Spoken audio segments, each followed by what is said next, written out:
Once again welcome back to pharma concept.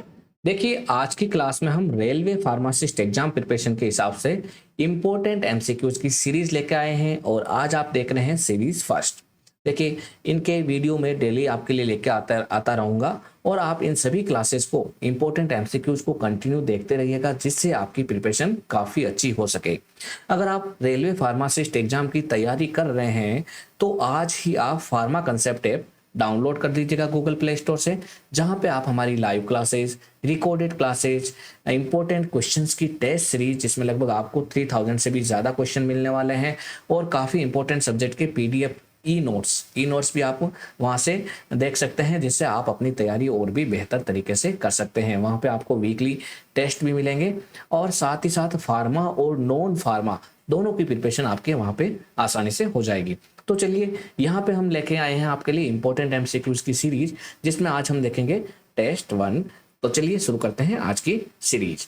देखिए, पहला question है आज का, drug of choice in motion sicknesses. आपको बताना है कि मोशन सिकनेस के अंदर ड्रग ऑफ चॉइस क्या रहती है। देखिए, मोशन सिकनेस किसे कहते हैं, पहले तो ये आपको मालूम होना चाहिए। मोशन सिकनेस का मतलब होता है जब कभी भी कोई व्यक्ति चलता है, बस में बैठ के, गाड़ी में बैठ के, या फिर टैक्सी, या फिर इसमें वैन, कार वगैरह में, तो क्या होता है कि उस व्यक्ति को वोमिटिंग होती है, नोजिया होता है, ऐसा लगता है कि उसको वोमिटिंग हो सकती है या फिर वोमिटिंग होने लग जाती है। तो वो होता है ट्रेवलिंग के समय, जब ऐसी कंडीशन होती है तो उसको अपन बोलते हैं मोशन सिकनेस। और वहां पे उसको प्रिवेंट करने के लिए कौन सी ड्रग ऑफ चॉइस के रूप में ली जाती है काम में, तो ये क्वेश्चन है। और चार ऑप्शन आपके सामने। ऑप्शन ए है एट्रोपिन, ऑप्शन बी है स्कोपोलामिन, ऑप्शन सी है कार्बामाजेपिन एंड ऑप्शन डी है मेटोक्लोप्रामाइड। अगर आपको इसका आंसर आ रहा है तो कमेंट बॉक्स में लिख सकते हैं। यहाँ पे जो राइट आंसर है इसका वो रहेगा ऑप्शन बी, यानी कि स्कोपोलामिन। क्या रहेगा? स्कोपोलामिन। देखिए, स्कोपोलामिन जनरली ट्रांसडर्मल पेज के रूप में लगाया जाता है। कहाँ लगाया जाता है? ट्रांसडर्मल पेज के रूप में। ये पेज कहाँ लगता है? जो आपका कान होता है ना, कान के पीछे जो ईयर पिन्ना होता है, इसके बैक साइड में ये पेज यहाँ पे लगाया जाता है, या फिर यहाँ पे लगाया जाता है पिन्ना के जस्ट पीछे की तरफ। ठीक है ना? तो इसका जो पेज आता है वो आता है मार्केट में ट्रांसडर्म स्कोप से नाम से, और ये एक प्रकार की एंटी कोलिनर्जिक ड्रग है। कैसी है? एंटी कोलिनर्जिक ड्रग है, जो आपके ईयर पिना के पीछे लगाई जाती है। और इसका काम होता है मोशन सिकनेस को प्रिवेंट करना, यानी कि नोजिया एंड वोमिटिंग को रोकना ड्यूरिंग ट्रेवलिंग। चलिए, अगला क्वेश्चन देख लेते हैं, क्वेश्चन नंबर 2। देखिए, स्कोपोलामिन का दूसरा नाम भी ध्यान रख लीजिएगा। स्कोपोलामिन को अपन हायोसिन भी कहते हैं। क्या कहते हैं? हायोसिन। तो अगर मान लो ऑप्शन में हायोसिन हो स्कोपोलामिन की जगह, तो वो भी राइट आंसर रहेगा। इस चीज का आप अच्छे से ध्यान रखिएगा। चलिए, अगला क्वेश्चन देख लेते हैं, question number 2। Epinephrine is added to local anaesthetics because, option A to cause haemostasis, option B to prolong the action of local anaesthetic, option C to stimulate wound healing and option D all. आपको बताना है कि epinephrine local anaesthetic में क्यों मिलाया जाता है, क्या कारण है। चार ऑप्शन आपके सामने हैं। देखिए, यहाँ पे जो राइट आंसर रहेगा वो रहेगा option B, to prolong the action of local anaesthetic. यानी लोकल एनेस्थेटिक का अगर हमें एक्शन लंबे समय तक करना है तो हमें क्या करना पड़ेगा, वहां पे उसके साथ में एपिनेफ्रिन ऐड करना पड़ेगा। अब एपिनेफ्रिन करता क्या भैया? एपिनेफ्रिन करता है वेसो कंस्ट्रिक्शन। क्या करता है? वेसो कंस्ट्रिक्शन, यानी जो भी वेसल्स है उसको कंस्ट्रिक्ट कर देगा, यानी बिल्कुल छोटा कर देगा। अब ये छोटा कर देगा तो क्या होगा, जहां पे अपन ने लोकल एनेस्थेटिक अप्लाई किया है वहां पे अगर मान लो वेसल्स आसपास की कंस्ट्रिक्ट हो गई है तो क्या होगा, लोकल एनेस्थेटिक्स बॉडी में दूसरी जगह नहीं जा पाएगा, सिस्टेमिक सर्कुलेशन में नहीं जा पाएगा और अपना एक्शन इसी जगह पे शो करेगा। तो इसका एक्शन बढ़ जाएगा, इसका इफेक्ट है काफी देर तक रहेगा। ठीक है ना? तो epinephrine is added to local anaesthetic to prolong their action. और ये जब एपिनेफ्रिन मिलाया जाता है तो इससे इसका जो एक्शन है वो सिनर्जिस्टिक एक्शन होता है, क्योंकि इसका एक्शन बढ़ जाता है तो इसको अपन बोलते हैं सिनर्जिस्टिक एक्शन। चलिए, अगला क्वेश्चन देख लेते हैं, question number 3। Tick the incorrect. देखिए, इस तरीके के क्वेश्चंस की आप प्रैक्टिस करते रहिएगा, जिससे कि आपके रेलवे फार्मासिस्ट एग्जाम की तैयारी आप कर रहे हैं ना, वो अच्छी हो जाए, साफ हो जाए। और बार बार एमसीक्यूज की प्रैक्टिस कीजिएगा। आप और भी ज़्यादा एमसीक्यूज की प्रैक्टिस करना चाहते हैं तो फार्मा कंसेप्ट ऐप पे आ जाइएगा।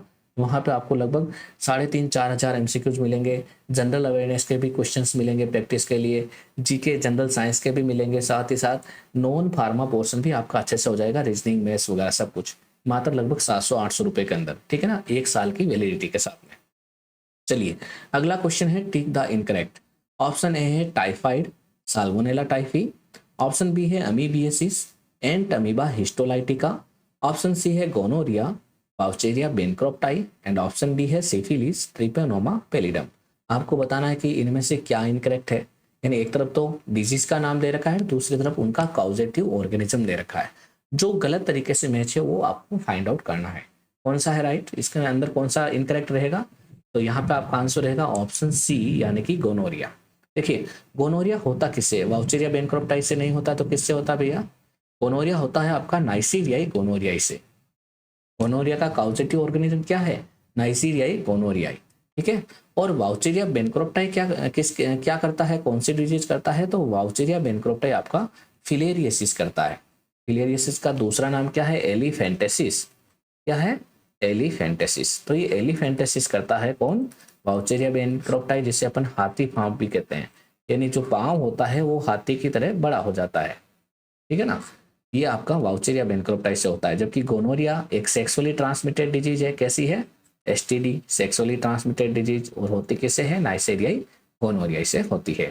देखिए एमीबीएस इसका क्वेश्चन अलग से पूछा गया है, एंटमीबा हिस्टोलाइटिका से होता है, टाइफाइड साल्मोनेला टाइफी से होता है। तो जरूरी नहीं है कि ये क्वेश्चन इसी तरीके से पूछा जाए, ये क्वेश्चन ऐसे भी पूछा जा सकता है कि अमीबियासिस किसकी वजह से होता है, सिफिलिस किसकी वजह से होता है, ठीक है ना।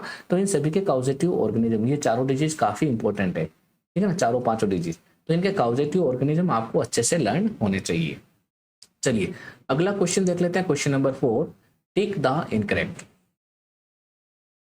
यहाँ पे देखिए एक तरफ कुछ विटामिन के नाम दे रखे हैं और एक तरफ उनकी डेफिशिएंसी से होने वाली डिजीज के नाम दे रखे हैं, जैसे vitamin C scurvy, vitamin B1 बेरी, vitamin A loss of vision, vitamin D anaemia. तो आपको बताना है कि इनमें से इनकरेक्ट कौन सा है, ठीक है ना, कौन सी डिजीज है जो इस विटामिन की डेफिशिएंसी से नहीं होती है, कौन सा इनकरेक्ट पेयर है।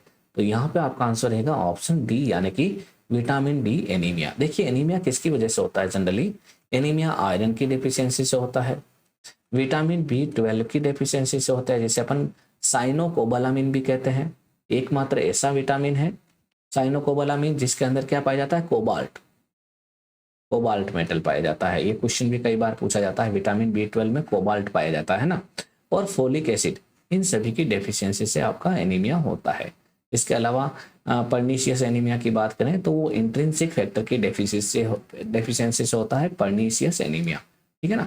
तो अलग अलग एनीमिया के टाइप हैं, इसके क्वेश्चन भी हमने समझा रखे हैं फार्मा कंसेप्ट ऐप में।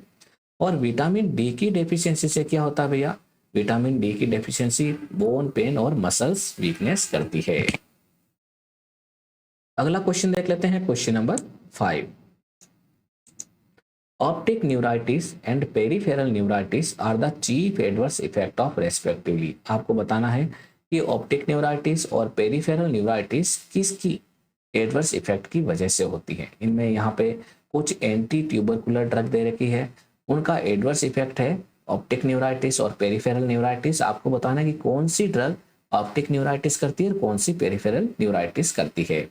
4 ऑप्शन है, ऑप्शन ए है इथाम्ब्यूटोल एंड आइसोनियाजिड, ऑप्शन बी है आइसोनियाजिड एंड इथाम्ब्यूटोल, ऑप्शन सी है isoniazid and rifampicin and option D है रिफाम्पिसिन एंड आइसोनियाजिड। देखिए ये देखते ही मेरे को याद आ गया एक पहला question, first line anti tubercular drug, ये भी क्वेश्चन बन सकता है। First line anti tubercular drug कौन कौन सी होती है, पेरिस से आप याद कर सकते हैं, P4 pyrazinamide, E4 इथाम्ब्यूटोल, R4 rifampicin, I4 isoniazid and S4 streptomycin. ये 5 ड्रग है जो कि फर्स्ट लाइन एंटी ट्यूबरकुलर है। अब इनमें से कुछ ड्रग है जो ऑप्टिक न्यूराइटिस और पेरिफेरल न्यूराइटिस करती है, तो आपको ये बताना है सीक्वेंस से। तो यहाँ पे आपका आंसर रहेगा ऑप्शन ए। देखिए इथाम्ब्यूटोल का जो एडवर्स इफेक्ट है वो है आपका ऑप्टिक न्यूराइटिस, यानी विजन में प्रॉब्लम क्रिएट करता है, विजन लॉस कर सकता है आपका इथाम्ब्यूटोल। इसलिए इथाम्ब्यूटोल को जनरली क्या है, छोटे बच्चों को अवॉइड किया जाता है, कॉन्ट्रा इंडिकेटेड है छोटे बच्चों में। क्योंकि जो छोटे बच्चे होते हैं ना, उनको पता नहीं चल पाता है कि उनको विजन में कोई प्रॉब्लम आ रही है या नहीं आ रही है। इसलिए इथाम्ब्यूटोल जनरली जो नासमझ बच्चे होते हैं, बिल्कुल टीनेजर्स होते हैं, उनको नहीं दिया जाता है। इसके अलावा आइसोनियाजिड है, इसका एडवर्स इफेक्ट है पेरिफेरल न्यूराइटिस, इसलिए इससे बचने के लिए आइसोनियाजिड के साथ में पायरिडॉक्सिन दिया जाता है। ठीक है ना। तो यहाँ पे आपका आंसर रहेगा option A, ethambutol and isoniazid. चलिए अगला क्वेश्चन देख लेते हैं, question number 6। Jesuit's bark is the synonym of. आपको बताना है कि जेसुर्स बार्क किसका सिनोनिम है। जेसुर्स बार्क किसका सिनोनिम है। ऑप्शन ए है सिन्नामोन, ऑप्शन बी है कुर्ची, ऑप्शन सी है सिनकोना एंड ऑप्शन डी है अश्वगंधा। जेसुर्स बार्क किसका सिनोनिम है, तो यहाँ पे आपका आंसर रहेगा ऑप्शन सी यानी कि सिनकोना। देखिए जेसुर्स बार्क को हम सिनकोना बार्क भी कहते हैं, इसके अलावा इसको पेरुवियन बार्क भी कहते हैं, इसके अलावा इसको चाइना बार्क भी कहते हैं। Jesuit's bark is also called cinchona bark, Peruvian bark और China bark and it is obtained from plant Cinchona officinalis, जिसकी फैमिली है रूबिएसी। ठीक है ना। अब इसका जो एक्टिव कंस्टिट्यूएंट है क्यूनिन, वो एंटी मलेरियल ड्रग के रूप में काम में आता है और ये आपके बार्क से ऑब्टेन किया जाता है। ठीक है। देखिए यहाँ पे जो हमारी क्लासेज है, यहाँ पे हम एमसीक्यूज ही डिस्कस कर रहे हैं। जो हमारी फार्मा कंसेप्ट के अंदर क्लासेज है, वहाँ पे हम थियोरेटिकल पोर्शन वगैरह कंप्लीट डिस्कस करते हैं। हर एक टॉपिक का थियोरेटिकल पोर्शन वगैरह सब कुछ जैसे आपका सिलेबस है उसके अनुसार ही पूरा का पूरा डिस्कस किया हुआ रहता है, फार्मा प्लस नॉन फार्मा दोनों पोर्शन का। तो आप फार्मा कंसेप्ट ऐप डाउनलोड करके अपनी वहां से तैयारी कर सकते हैं। अभी वहां पे काफी अच्छा डिस्काउंट भी मिल रहा है। ठीक है। चलिए अगला क्वेश्चन देख लेते हैं, क्वेश्चन नंबर 7। एंटा एसिड काउजिंग लग्जेटिव इफेक्टिव। आपको बताना है कि इनमें से कौन सा एक एंटा एसिड है जो लग्जेटिव इफेक्ट करता है। ऑप्शन ए है एल्यूमिनियम हाइड्रोक्साइड जेल, जिसका फॉर्मूला है AlOH का होल थ्राइस। ऑप्शन बी है कैल्शियम कार्बोनेट, जिसका फॉर्मूला है CaCO3। ऑप्शन सी है मैग्नीशियम ट्राइसिलिकेट यानी कि 2MgO 3SiO2 XH2O and option D है एल्यूमिनियम फॉस्फेट यानी कि AlPO4। आपको बताना है कि इनमें से कौन सा एक एंटा एसिड है जो कि लग्जेटिव इफेक्ट करता है। तो यहाँ पे आपका आंसर क्या रहेगा, देखिए ट्राई कीजिएगा आप देने की। यहाँ पे जो राइट आंसर रहेगा वो रहेगा ऑप्शन सी यानी कि मैग्नीशियम ट्राइसिलिकेट। ये आपका लग्जेटिव इफेक्ट करता है। देखिए एंटासिड होते हैं ना, अगर हम उसके बात करें तो दो टाइप के एंटासिड होते हैं। कौन कौन से, एक तो होते हैं सिस्टेमिक। सिस्टेमिक का मतलब जो हमारे सिस्टेमिक सर्कुलेशन में जाए, जो एब्जॉर्बेबल है ना। तो उसका एग्जाम्पल है सोडियम बाइकार्बोनेट, जिसको अपन बेकिंग सोडा भी कहते हैं। सोडियम बाइकार्बोनेट का दूसरा नाम क्या है, बेकिंग सोडा। फॉर्मूला क्या हो गया, NaHCO3। देखिए ये एंटासिड जनरली बेल्चिंग करता है, इससे डकार आती है, फ्लैटुलेंस भी करता है और साथ ही सिस्टेमिक एसिडोसिस भी करता है, क्योंकि ये बॉडी में जाके CO2 को लिबरेट करता है, कार्बन डाइऑक्साइड को लिबरेट करता है, इसलिए ये सिस्टेमिक एसिडोसिस भी करता है। नेक्स्ट है नॉन सिस्टेमिक एंटासिड, जो कि नॉन एब्जॉर्बेबल होते हैं और उनमें जो होते हैं उनके नाम है, पहला एल्यूमिनियम कंटेनिंग। एल्यूमिनियम कंटेनिंग क्या करते हैं, कॉन्स्टिपेशन। क्या करेंगे, कॉन्स्टिपेशन। कैल्शियम कंटेनिंग भी आपके क्या करते हैं, कॉन्स्टिपेशन। और जो मैग्नीशियम कंटेनिंग एंटासिड होते हैं वो लग्जेटिव इफेक्ट शो करते हैं। तो देखिए एल्यूमिनियम, कैल्शियम, एल्यूमिनियम यहाँ पे A, B, D में दे रखे हैं, ये तीनों ही कॉन्स्टिपेशन करेंगे। जो मैग्नीशियम वाला होगा वो क्या करेगा, लग्जेटिव इफेक्ट शो करेगा। इसीलिए जब कभी भी हम एंटा एसिड की प्रिपरेशन देते हैं तो क्या करते हैं, वहाँ पे एल्यूमिनियम और या फिर मैग्नीशियम की या फिर कैल्शियम और मैग्नीशियम का कॉम्बिनेशन देते हैं, जिससे कि उसका एक का लग्जेटिव इफेक्ट और दूसरे का कॉन्स्टिपेशन इफेक्ट आपस में न्यूट्रलाइज हो जाए और वो हमारा एंटासिड काम में आ सके। देखिए so combination antacid are used like magaldrate in which constipation effect of aluminium is neutralize by laxative effect of magnesium. चलिए ये समझ में आ गया होगा आपको। यहाँ से भी काफी क्वेश्चन पुटअप होते हैं। अगला क्वेश्चन देख लेते हैं, question number 8। If a gas cylinder should shoulder if a gas cylinder shoulder painted white and the remaining part is black, then which gas is filled in the cylinder. यानी ये कह रहा है कि जैसे ये गैस सिलेंडर है, ठीक है, इसका जो शोल्डर पार्ट है यहाँ पे ऊपर वाला, वो कैसा पेंट कर रखा है, शोल्डर पार्ट तो व्हाइट है और जो रिमेनिंग पार्ट है ये पूरा का पूरा आपका ब्लैक है। तो आपको बताना है कि ये किस तरीके का सिलेंडर है, इसमें कौन सी गैस भरी हुई है। चार ऑप्शन है आपके पास। ऑप्शन ए है नाइट्रोजन, ऑप्शन बी है ऑक्सीजन, ऑप्शन सी है carbon dioxide and option B है नाइट्रस ऑक्साइड। देखिए यहाँ पे जो आपका राइट आंसर रहेगा वो रहेगा ऑप्शन बी, यानी कि ऑक्सीजन। अगर मान लो इस तरीके का सिलेंडर है जिसके अंदर आपका जो बॉडी पार्ट है वो तो काला है और जो शोल्डर पार्ट है वो सफ़ेद है, तो वो ऑक्सीजन है। ठीक है ना। देखिए कुछ इंपॉर्टेंट जो भी आपकी गैसेज है उनके बारे में मैं बता देता हूँ जहाँ से क्वेश्चन पुटअप होता है। ऑक्सीजन की बात करें तो इसका जो शोल्डर पार्ट है वो वाइट रहता है, रिमेनिंग पार्ट हमेशा ब्लैक रहता है। ऐसे ही नाइट्रोजन गैस सिलेंडर की बात करें तो इसका जो शोल्डर पार्ट रहता है वो ब्लैक रहता है और जो रिमेनिंग बॉडी पार्ट है वो आपका ग्रे रहता है। कार्बन डाइऑक्साइड सिलेंडर की बात करें तो पूरा का पूरा सिलेंडर आपका ग्रे रहता है। कार्बन डाइऑक्साइड में क्या रहता है, जो पूरा सिलेंडर है उसका कलर ग्रे रहता है। ऐसे ही नाइट्रस ऑक्साइड जिसे अपन लाफिंग गैस भी बोलते हैं, नाइट्रस ऑक्साइड को क्या बोला जाता है, लाफिंग गैस, है ना। उसका पूरा का पूरा सिलेंडर आपका ब्लू रहता है। कैसा रहता है, ब्लू। नाइट्रस ऑक्साइड कहाँ काम आती है, इसे जनरली पहले एनेस्थेटिक्स में काम लेते थे, अब इसको कम यूज में लेते हैं। ठीक है। अगर हम बात करें एटमॉस्फेयर के बारे में तो वहां पे अलग अलग गैसेस का ऑर्डर देखें तो सबसे ज्यादा होती है आपकी एटमॉस्फेयर में नाइट्रोजन गैस। क्या होती है, नाइट्रोजन, जिसका कंसंट्रेशन रहता है लगभग 78.08%। फिर होती है ऑक्सीजन बाई वॉल्यूम 20.94%, फिर आर्गन 0.93% एंड देन होती है कार्बन डाइऑक्साइड जिसका वॉल्यूम 0.03% रहता है। ये भी कई बार पूछा गया है। देखिए ऑक्सीजन और हीलियम का मिक्सचर सिलेंडर में प्रेफर किया जाता है 21:79 में। 21 पार्ट तो आपका ऑक्सीजन और 79 पार्ट आपका हीलियम जनरली काम में लिया जाता है, प्रेफर किया जाता है किसके लिए, for severe pulmonary damage patient, यानी ऐसे पेशेंट जिनका पल्मोनरी सिस्टम है वो सीवियरली डैमेज हो चुका है, तो वहाँ पे जो ऑक्सीजन की सप्लाई दी जाती है वो ऑक्सीजन प्लस हीलियम को मिक्स करके दी जाती है 21:79 में। ऐसे ही देखिए एक क्वेश्चन यहाँ से और पुटअप होता है, कौन सा, जो कार्बन डाइऑक्साइड है अगर उसको फ्रोजन फॉर्म में काम में ले, यानी उसको बिल्कुल कम टेम्परेचर में काम में ले, तो वहां पे CO2 गैस क्या हो जाती है, सॉलिडिफाई हो जाती है। और उस सॉलिडिफाई CO2 को, उस सॉलिडिफाई कार्बन डाइऑक्साइड को हम क्या कहते हैं, ड्राई आइस। क्या कहते हैं, ड्राई आइस। तो यहाँ से भी क्वेश्चन पुटअप होता है कि ड्राई आइस किसे कहा जाता है, तो जो फ्रोजन फॉर्म है कार्बन डाइऑक्साइड की उसको हम ड्राई आइस कहते हैं। इसके अलावा जो लिक्विड नाइट्रोजन गैस है उसका अगर बॉइलिंग पॉइंट -196 डिग्री सेल्सियस हो, यानी बिल्कुल कम टेम्परेचर पे अगर हम लिक्विफाइड नाइट्रोजन गैस रखे हैं तो वो जनरली क्रायो सर्जरी में काम आती है। कहाँ काम आती है, क्रायो सर्जरी। क्रायो सर्जरी का मतलब होता है बिल्कुल कम टेम्परेचर, माइनस टेम्परेचर पे जो सर्जरी की जाती है वहाँ पे लिक्विफाइड नाइट्रोजन गैस काम में ली जाती है जिससे कि वो सर्जरी जल्दी जल्दी हो जाए।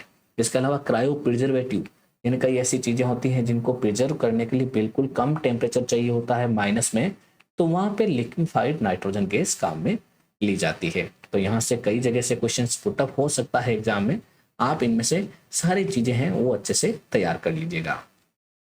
नेक्स्ट क्वेश्चन देख लीजिएगा, question number 9, a rich source of vitamin C is. आपको बताना है कि इनमें से कौन सा एक विटामिन सी का एक बहुत ही अच्छा रिच सोर्स है। चार ऑप्शन है आपके सामने। ऑप्शन ए है ओसीमम सैंक्टम, ऑप्शन बी है अजेडी रेक्टा इंडिका, ऑप्शन सी है allium sativum and option D है अम्बलिका ऑफिसिनेलिस। आपको बताना है कि इनमें से कौन सा एक विटामिन सी का बहुत ही अच्छा सोर्स है। देखिए यहाँ पे जो राइट आंसर रहेगा वो रहेगा आपका ऑप्शन, क्या रहेगा, ऑप्शन डी, यानी कि अम्बलिका ऑफिसिनेलिस। अम्बलिका ऑफिसिनेलिस का मतलब होता है आंवला। आंवला होता है ना भैया, वो आपका विटामिन सी का बहुत ही अच्छा सोर्स होता है। देखिए इन सभी के बारे में हम थोड़ा सा जान लेते हैं। ये एक प्रकार का फार्माकोग्नोसी का क्वेश्चन है और इन सभी ड्रग्स के बारे में, इन सभी जो प्लांट के बारे में है हमें जानना जरूरी है क्योंकि यहाँ से भी क्वेश्चंस पुटअप हो सकता है। देखिए अगर आप और भी अच्छे तरीके से RRB एग्जाम की तैयारी करना चाहते हैं तो मैं तो आपको सजेशन दूंगा कि आप हमारे साथ यानी फार्मा कंसेप्ट के साथ जुड़ जाइएगा। फार्मा कंसेप्ट की जो भी हमारी लाइव क्लासेज है, रिकॉर्डेड क्लासेज है, इम्पोर्टेंट नोट्स है, साथ ही साथ लगभग 3 से 4 हज़ार की टेस्ट सीरीज है जिसमें सब्जेक्ट वाइज क्वेश्चन के कंप्लीट एक्सप्लेनेशन है जैसे यहाँ पे अभी आप देख रहे हैं, और साथ ही minor test, major test, previous year के अलग अलग कंपटीशन एग्जाम के क्वेश्चन, ये सब कुछ वहाँ पे आपको मिलने वाले हैं मात्र लगभग 700-800 रुपये के आसपास। देखिए ये वेरी करता रहता है, डिपेंड ऑन डिस्काउंट, है ना। तो वैसे तो प्राइस 1200 में है, 1200 में, बाकी प्राइस अगर मान लो डिस्काउंट होता है जनरली तो वहाँ पे 700-800 में वो आसानी से मिल जाता है। तो उसको आज ही परचेज कर लीजिएगा, जिससे कि आप अपनी तैयारी फार्मा और नॉन फार्मा दोनों पोर्शन की अच्छे से कर सकें। देखिए यहाँ आंवला की बात करें तो आंवला फ्रूट कहाँ से ऑब्टेन होता है, अबेनिका ऑफिसिनेलिस से। इसकी फैमिली भी कई बार एग्जाम में पूछी जाती है। फैमिली क्या है इसकी, यूफोरबिएसी। आंवला की फैमिली क्या है, यूफोरबिएसी। ये एक प्रकार का विटामिन सी का सबसे रिचेस्ट सोर्स में से एक नाम आता है। दूसरी ड्रग्स हम देख लेते हैं, जैसे तुलसी। तुलसी कहाँ से ऑब्टेन होती है, बल्ब से, और इसका प्लांट का नाम है ओसीमम सैंक्टम। यहाँ पे ऑप्शन ए में दे रखा है ओसीमम सैंक्टम, ये तुलसी है ना। इसकी फैमिली है लेबिएटी। क्वेश्चन इसकी फैमिली का भी पूछा जा सकता है। ये एंटीसेप्टिक और एक्सपेक्टोरेंट की तरह काम करती है। नेक्स्ट है नीम। ये आपका बार्क, लीव्स और स्टेम से ऑब्टेन किया जाता है। इसके प्लांट का नाम है एजेडिरेक्टा इंडिका। फैमिली है मेलिएसी। ये बीटर, टॉनिक और इंसेक्टिसाइड की तरह काम आता है। नेक्स्ट है गार्लिक, जो कि बल्ब से ऑब्टेन होता है और इसका प्लांट का नाम है एलियम सटाइवम। ठीक है, ये लिलिएसी फैमिली का प्लांट है। ये कार्मिनेटिव और एंटी एथेरोजेनिक के रूप में काम आता है। नेक्स्ट है ब्राह्मी, जो बकोपा मोनेरी से ऑब्टेन किया जाता है। ये ब्रेन टॉनिक के रूप में काम आता है। तो यहाँ से कहीं से भी क्वेश्चन एग्जाम में पुट अप हो सकता है, आप सारी चीजों को अच्छे से ध्यान रखिएगा। अगला क्वेश्चन देख लेते हैं, question number 10। Cancer chemotherapy and radiation induced vomiting is treated with. आपको ये बताना कि जो कैंसर की कीमोथेरेपी है या फिर रेडिएशन इंड्यूस्ड वॉमिटिंग है वो कौन सी ड्रग से ट्रीट की जाती है। ऑप्शन ए है ऑन्डेंसिट्रॉन, ऑप्शन बी है डोमपेरिडोन, ऑप्शन सी है मेटोक्लोरामाइड एंड ऑप्शन डी है डाइसाइक्लोमिन। जल्दी से इसका आंसर फाइंड आउट कीजिए। इससे बताने से पहले मैं आपको फिर से मैं बता देता हूँ कि फार्मा कंसेप्ट के काफ़ी स्टूडेंट्स जो पिछला एम्स फार्मासिस्ट एग्जाम हुआ था 2023 उसमें से सेलेक्ट हुए हैं। जैसे all India rank first AIIMS Patna exam में, एम्स भुवनेश्वर में all India rank third, AIIMS Nagpur में all India rank 8, all India rank 10, 14, 16, 21, 66। ये सारे के सारे स्टूडेंट्स फार्मा कंसेप्ट के हैं जो सिलेक्ट हुए हैं। और जो हमारा फार्मासिस्ट एग्जाम का प्रिपरेशन बेस चल रहा है रेलवे का, अभी मात्र आपको 40% डिस्काउंट के बाद में 720 रुपीज़ में मिल रहा है, जहाँ पे आपको live classes, recorded classes, important e notes और सब्जेक्ट वाइज एमसीक्यूज और साथ में फार्मा प्लस नॉन फार्मा दोनों की प्रिपरेशन मिल रही है। ठीक है ना, मात्र 720 रुपीज़ में। तो आज ही आप फार्मा कंसेप्ट ऐप डाउनलोड कर लें और वहाँ पे अपनी तैयारी करें। देखिए पिछले क्वेश्चन का जो राइट आंसर था वो था ऑप्शन ए, यानी कि ऑन्डेंसिट्रोन। देखिए कैंसर कीमोथेरेपी और रेडिएशन इंड्यूस्ड वोमिटिंग की बात करें तो उनके लिए ड्रग ऑफ चॉइस ऑन्डेंसिट्रोन रहती है। ये एक प्रकार की 5-HT3 ब्लॉकर्स ड्रग है। ठीक है, और ये also effective in hyperemesis of pregnancy. अगर किसी व्यक्ति को प्रेगनेंसी में बहुत ही ज़्यादा वोमिटिंग होती है तो वहाँ पे भी ऑन्डेंसिट्रोन दिया जाता है।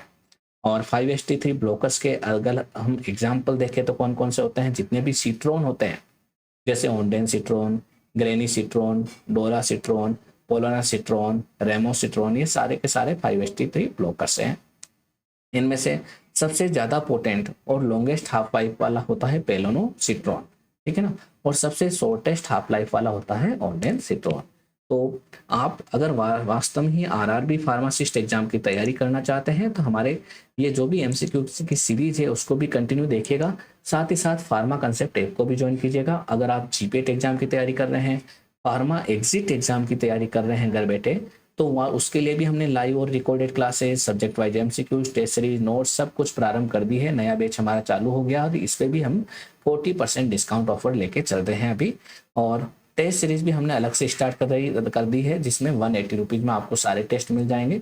तो अपने जो भी मिलने वाले हैं, जो भी परिचित हैं, जो तैयारी कर रहे हैं, उनको ज़रूर बताइएगा कि वो भी आज ही फार्मा कंसेप्ट ऐप डाउनलोड करें और वहाँ पे अपनी घर बैठे तैयारी कर सकते हैं। जो भी हमारे कोर्सेज हैं इन सभी की वैलिडिटी 1 ईयर की है और ये काफ़ी सस्ते में, काफ़ी अच्छे तरीके से आपको मिल जाएंगे। काफ़ी क्वालिटी वाइज आपको इसके पोर्शन मिल जाएंगे।